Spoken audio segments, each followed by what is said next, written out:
Bueno, muy bien, y es un gusto recibir en la mesa de buscadores al diputado colorado Gabriel Gurméndez. Buenas tardes, ¿cómo anda? ¿Qué tal? Buenas tardes. Buenas tardes para todos. ¿Cómo están? Bueno, a ver, ayúdeme a entender esto de ANCAP. Porque acá escucho a unos y creo una cosa, escucho a los otros y es todo lo contrario. ¿Qué tan mal dejó la administración pasada ANCAP? Se habla de 118 millones de dólares, es lo que dice la actual ministra de Industria, Fernanda Cardona. ¿Cuál es la versión de ustedes? Bueno, créame a mí. A ver. Yo creo que es muy sencillo. Convénzame. A mí me parece que es muy sencillo. El otro día hubo una conferencia de prensa en la que estuvo el presidente de la República, el propio presidente de la República, una ministra y un presidente de un ente. Yo fui ministro y presidente de ente.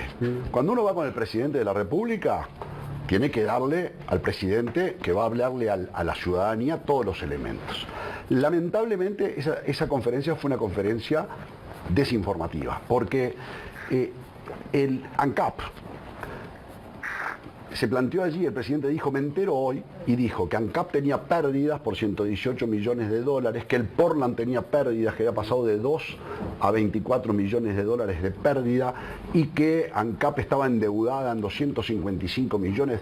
Dijo que había una situación crítica de ANCAP y que había que hacer un cambio fundamental de gestión. Y entonces resulta que realmente esa conferencia fue muy infeliz, porque ninguna de esas cosas eran noticias ese día. Cuando se dice, nos enteramos hoy, a ver, no se dijo que en el año 2024 la refinería de ANCAP tenía que parar sí o sí por mantenimiento técnico y que por lo tanto tomar el año 2024 para hablar sobre la situación económico-financiera de ANCAP era un argumento falaz, porque no se decía lo principal, y es que ese año fue un año absolutamente anormal y atípico, porque el negocio principal de ANCAP se tuvo que suspender.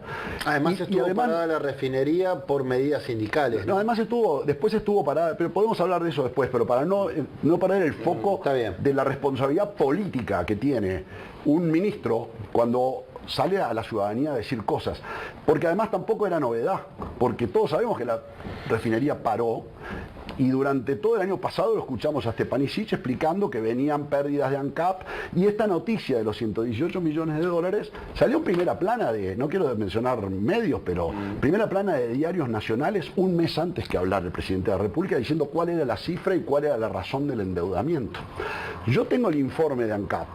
¿Saben cómo empieza el informe de ANCAP? El resumen ejecutivo de la memoria de ANCAP del año 2024. La primera línea dice, el ejercicio 2024 terminó con una pérdida de 118 millones de dólares, consecuencia de la detención de la refinería de la planta de ANCAP. O sea, no era ni noticia y era el tema principal que no se mencionó en la conferencia de prensa. Ustedes se dan cuenta que se hizo obviar en la conferencia de prensa el elefante blanco en el bazar, como se dice, el elefante en el bazar, o sea, lo más importante del año, y se le tiró a la gente diciendo 118 millones. Y no se evaluó la gestión de ANCAP durante 5 años, que fue muy buena. Pero fue muy buena porque, ¿sabe por qué fue muy buena? Porque fue buena y porque además mentar ANCAP es como hablar de la cuerda en el velorio del ahorcado, ¿no? Porque no hubo peor gestión en la historia de ANCAP que la del Frente Amplio y la de Sendik. Pero le digo más, el endeudamiento del que se habló allí, se habló ahí de 255 millones de dólares, que están los balances, o sea, esas cifras son verdaderas. El tema es cómo se presenta a la ciudadanía de una manera puntual, sin analizar. De esos 255 millones, 95 millones eran el remanente de una deuda gigante que ANCAP tuvo que tomar para saldar el agujero financiero que le había dejado la gestión del Frente Amplio, que se pudo pagar gracias a la buena gestión del último gobierno. Se pagó el 76% de la deuda. 95 de los 255 millones eran por culpa de Sendik y del Frente Amplio. Y los otros 160, que fue los que dijo el presidente, que se había enterado que había un préstamo de 160 millones de dólares, resulta que ¿por qué se contrajo? Para financiar el estrés financiero de una parada de la refinería que tuvo que parar un año. Entonces sí, se necesitan recursos porque la refinería no funciona y por lo tanto se incurre en pérdidas. ¿Y saben quién votó ese préstamo? ¿Saben quién votó la autorización para que ese préstamo se contrajera? El director del Frente Amplio en ANCAP. Lo votaron los que estaban allí por el Partido Nacional, los que estaban por Cabildo Abierto y los que estaban por el Frente Amplio. ¿Y qué objeto tuvo la conferencia del presidente entonces? Y bueno, me permite una más, sí. Porque tampoco se dijeron esas cosas, pero no se dijo que desde que abrió la refinería, ANCAP en los primeros 3 meses del año, ganó 40 millones de dólares. O sea que no es crítica la situación de ANCAP. Bueno, yo quiero llegar a eso. Porque claramente el gobierno lo presenta como una situación caótica, ¿no? Hablan de mala administración, pero una cosa es una mala administración, tomar malas decisiones, otra cosa es, bueno, irregularidades, despilfarro, de eso hay esos números que usted dice, tú decís que algunos son ciertos, tú decís que no ilustran una situación de caos en ANCAP. No, porque si uno mira los 5 años de gestión, va a haber una empresa que dio ganancias todos los años de los 5 años del gobierno de la calle Pou, que además tuvo una gran virtud, que para mí es el tema central de lo que deberíamos estar hablando, que es lo que le importa que nos está escuchando, que es el bolsillo. Ustedes preguntaban, ¿qué me duele? ¿Qué me duele?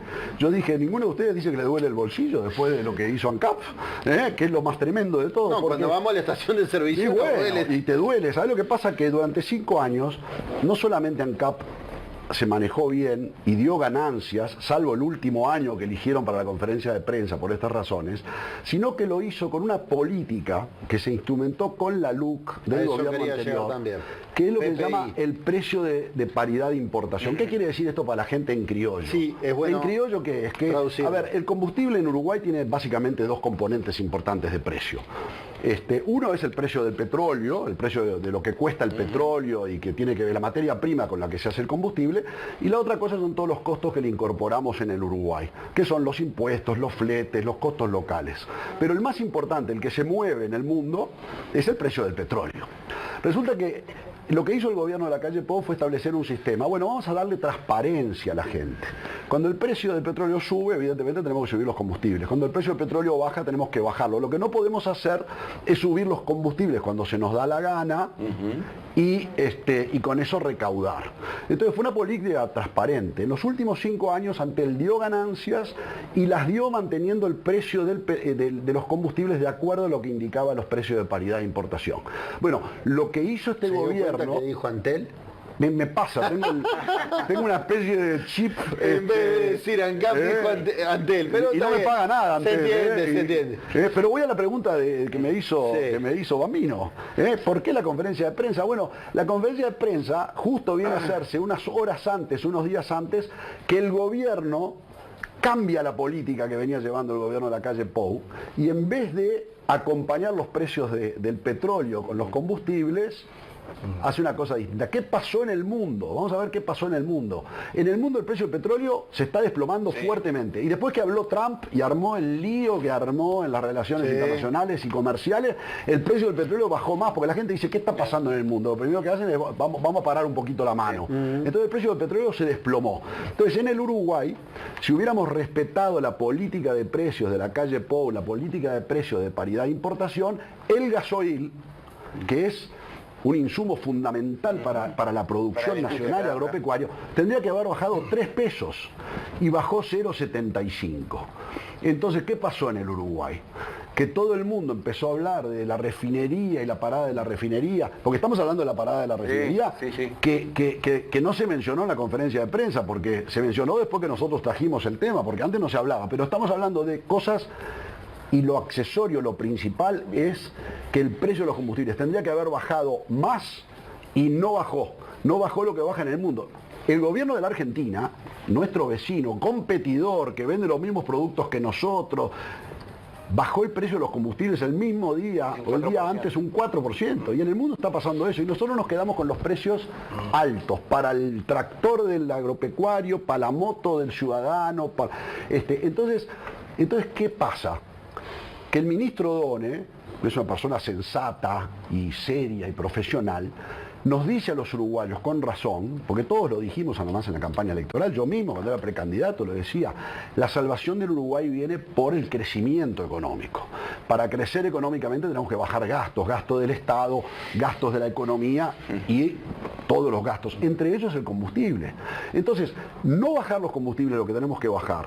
Ponernos en desventaja frente a la Argentina y a los demás países del mundo es pegarnos un tiro en el pie, porque la economía uruguaya deja de ser competitiva. Entonces, realmente nosotros estamos hablando de estas cosas porque es un cambio, pero no es un cambio en cómo concibe el Frente Amplio esto. Porque el Frente Amplio, por ejemplo, y traigo, cuando fue gobierno los últimos 5 años, ya ni siquiera Sendic, cuando ya se había terminado el lío de Sendic, los últimos 5 años de gobierno del Frente Amplio anteriores, cuando cerró la refinería, no tomó un préstamo, como hizo este gobierno ahora, para atender esa situación. ¿Saben lo que hizo? Subió los precios de los combustibles 237 millones de dólares por arriba del precio de referencia de importación.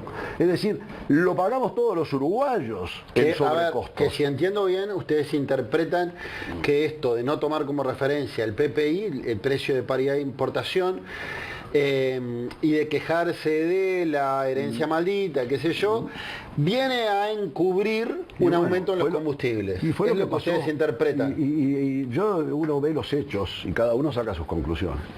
Pero los hechos son muy claros. Se arma una gran alarma, que yo creo que fue artificial, y creo que hubo para poder justificar hubo una responsabilidad política importante, porque realmente era una presencia institucional de la presidencia de la República, y a ver, la ministra estaba sentada al lado del presidente.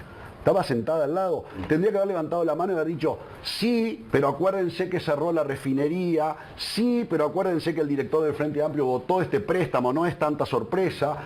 El Portland, que dijeron que había pérdida, 24 millones contra 2 millones de pérdida, cuando el último año del Frente Amplio 2 millones y este último año 24 millones de pérdida, es verdad, pero lo que no dijeron es que el año anterior había dado 21 millones de dólares de pérdida el Portland también, y el anterior había dado 21 millones, es decir, que no era noticia, no era novedad, y tanto no era novedad que nosotros vimos al sindicato de ANCAP precisamente enfrentar con medidas sindicales y con paros la situación de lo que el gobierno por lo menos quería hacer para resolver el tema del Portland, que era una asociación.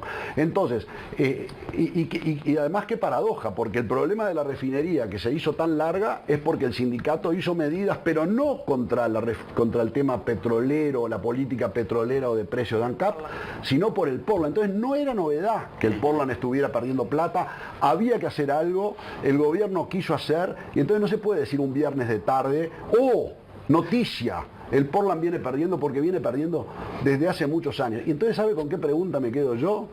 Porque lo que a mí me hubiera gustado en una conferencia donde toma posesión de alguna manera una ministra y una presidenta y le habla a los uruguayos, es qué vamos a hacer con ANCAP. Si va a haber un cambio de gestión fundamental, porque entienden que hay que hacerlo, entonces que nos digan, ¿y entonces para dónde vamos? ¿Y entonces qué vamos a hacer con el Portland? ¿Qué vamos a hacer con la piedra caliza, que ya no la compran los brasileros en Candiota porque no la necesitan? ¿Vamos a cambiar la política de precios de los combustibles? ¿No vamos a seguir el precio de paridad de importación? Bueno, díganos qué van a hacer. Todas estas preguntas yo se las hice en la Comisión de Industria a la ministra. ¿Y saben qué? Ni idea. No hubo rumbo, no hubo una sola expresión, ni un solo proyecto, una sola propuesta, un solo objetivo. Hablando de expresión, la ministra habla de dato y relato. Dice, pero la oposición quiere instalar un relato. Nosotros estamos dando datos. Nosotros decimos lo mismo. Por eso yo le preguntaba al inicio, ¿a quién le creo? Nosotros decimos lo mismo y que la gente juzgue. Cuando vayan al surtidor, capaz que eso le da un indicio de la verdad. Es bien difícil esto del dato del relato. Uno lo escucha usted con el énfasis que lo plantea y cree que tiene razón. Uno escucha a la ministra y a los representantes en el Parlamento del Frente Amplio y al presidente y cree que le da la razón. Usted acaba de reafirmar que en un balance ya se decía que por la parada de ANCAP tuvo este problema, y la ministra recuerda que el presidente de ANCAP, en los medios de prensa que permanentemente lo entrevistaban, dijo que la parada fue exitosa y ejemplarizante. Y si fue exitosa y ejemplarizante, ¿cómo se entiende que dio pérdida? Pero a su vez, hubieron otras paradas antes que no dieron pérdida. Y esa parada que se le quiere atribuir al sindicato, en realidad estuvo varios días parada por Mala gestión, porque no estaban los elementos para comenzar la reparación. Esa parada estuvo varios días parada porque una de las torres se cayó porque se hizo mal la reparación. Esa parada fue tan larga porque a la presidencia de acá se le ocurrió bajar el convenio con el sindicato previo a la parada. ¿A quién se le ocurre enfrentar al sindicato en esa coyuntura y encima salir a vanagloriarse un día sí y otro también en los medios diciendo estamos enfrentando al sindicato y lo estamos ganando? Entonces, según uno a quien escuche, tiene una versión o tiene otra versión. Usted da datos y son creíbles. Uno escucha a la ministra que insistió que lo que dijo es tal cual. Y yo ya lo decía el otro día, estamos entrando desde mi humilde punto de vista. Yo no recuerdo en las polémicas, siempre hubieron polémicas, por decir, con brocha gorda, conservadores, progresistas, derecha, izquierda, brocha gorda. Pero eran temas ideológicos.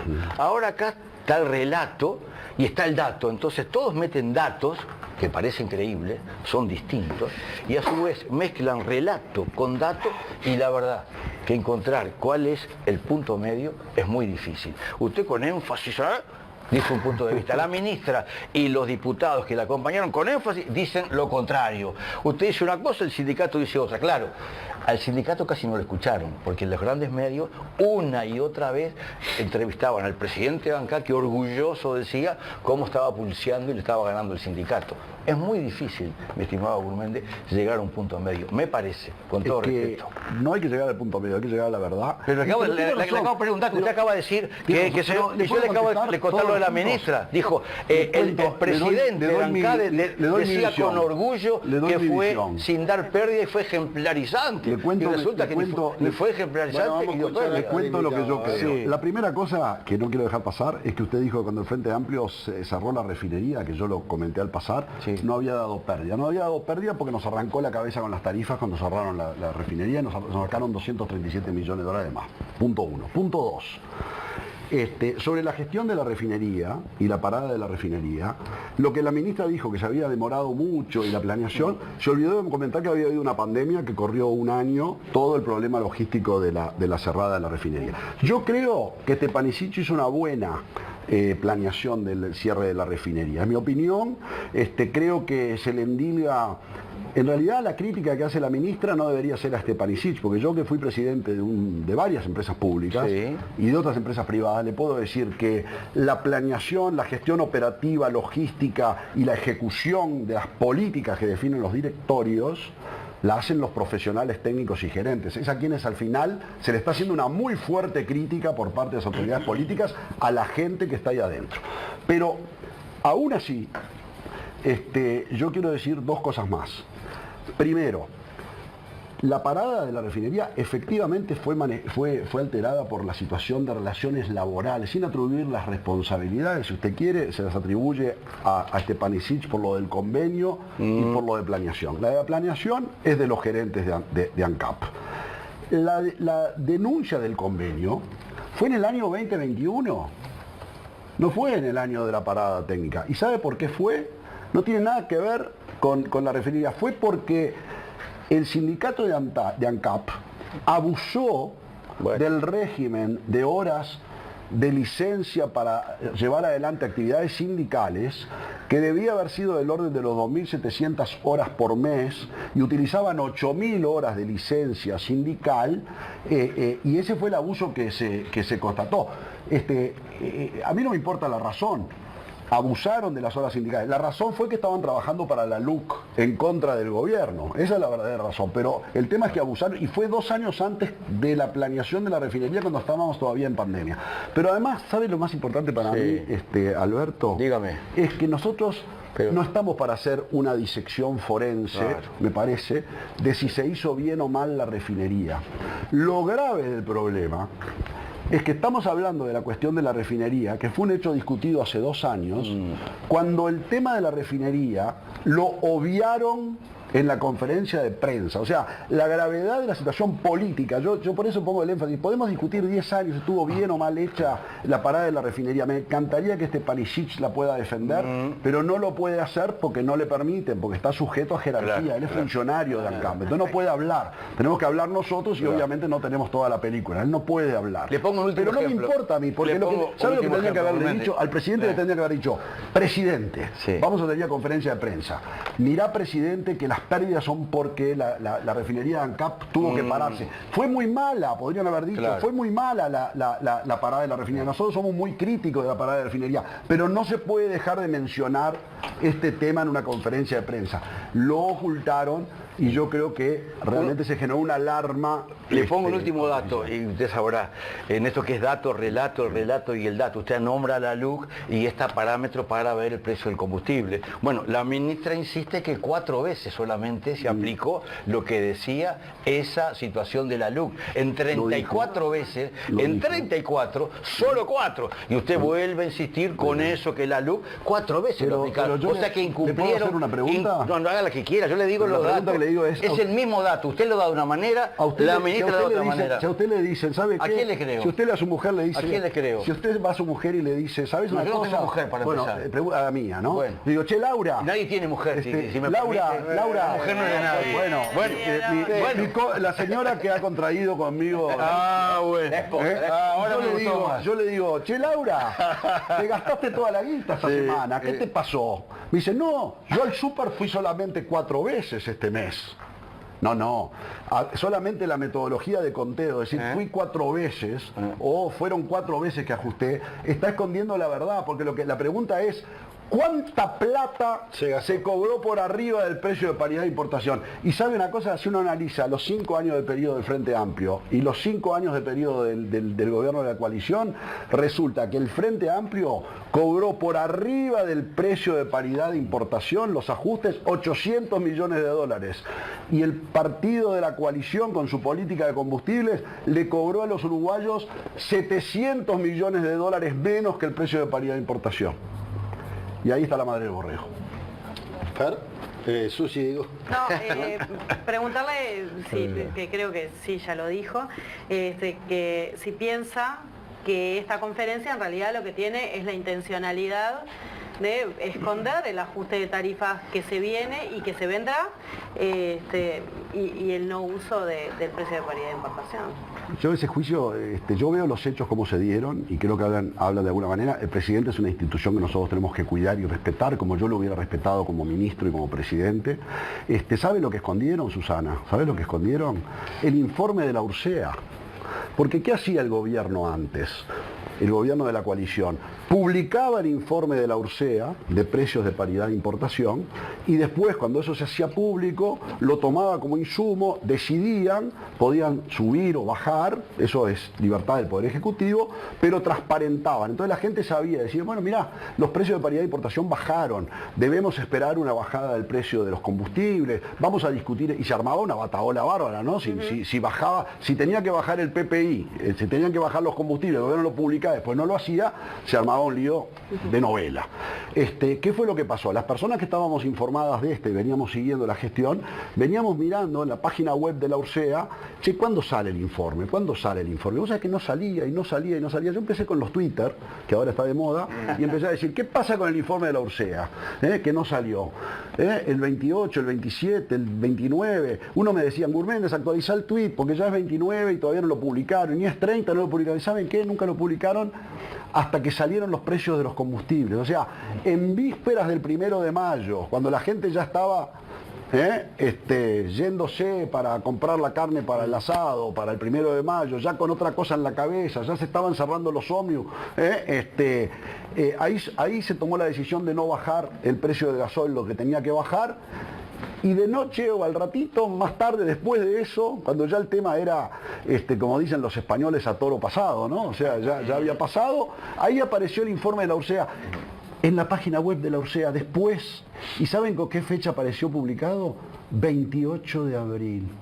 Y era el día 30, o sea, eso fue lo que ocultaron. O sea, además de dejar la política de precios que venía llevando la coalición de precio de paridad de importación, también quedó por el camino una política de transparencia que a mí me preocupa. A propósito, respecto al cambio de metodología para aumentar o no hacerlo, en los precios de los combustibles, ¿ese es el parámetro por el cual ustedes piensan interpelar a la ministra Cardona? Es decir, si no toma como referencia el PPI. Mire, lo que pasó, César, fue que nosotros convocamos a la ministra de la Comisión de Industria para hablar de dos cosas. Estos temas y la política de precios, porque ella también anunció en esa conferencia donde no se dio rumbo hacia adelante que iban a cambiar. Sí, que no iban a tomar esa referencia. Entonces le preguntamos y no nos contestó nada. Entonces es difícil interpelar a alguien por algo que no te dice qué va a hacer ni qué quiere hacer. Entonces estamos esperando, porque ella anunció que van a dar esas pautas junto con el ministro Done, y cuando sepamos de qué se trata, ahí se darán los pasos parlamentarios, que obviamente hay que darlos en consenso con compañeros y tomar las decisiones. Pero Vamos Uruguay ya dijo que si se abandona esto, bueno, vamos a buscar ese curso de acción parlamentario, porque es un tema muy importante. Y es muy importante porque de vuelta aparece esa contradicción, porque O'Donnell nos dice, tenemos que crecer, tenemos que bajar los costos, tenemos que ser competitivos para crecer, y yo quiero acompañar esa agenda, pero el gobierno no puede dar el paso para atrás, no puede dejar en desventaja frente a la Argentina, no puede, están cosechando el arroz, en plena cosecha, están cosechando la soja, 3 pesos por litro, los productos uruguayos podrían estar más competitivos en el mundo, y entonces ahí sí se genera empleo. Entonces el crecimiento con equidad, con estas políticas, es bravo, es bravo. Entonces nosotros, la verdad, estamos a la expectativa. Todo el mundo le quiere dar un crédito al gobierno siempre, ¿verdad?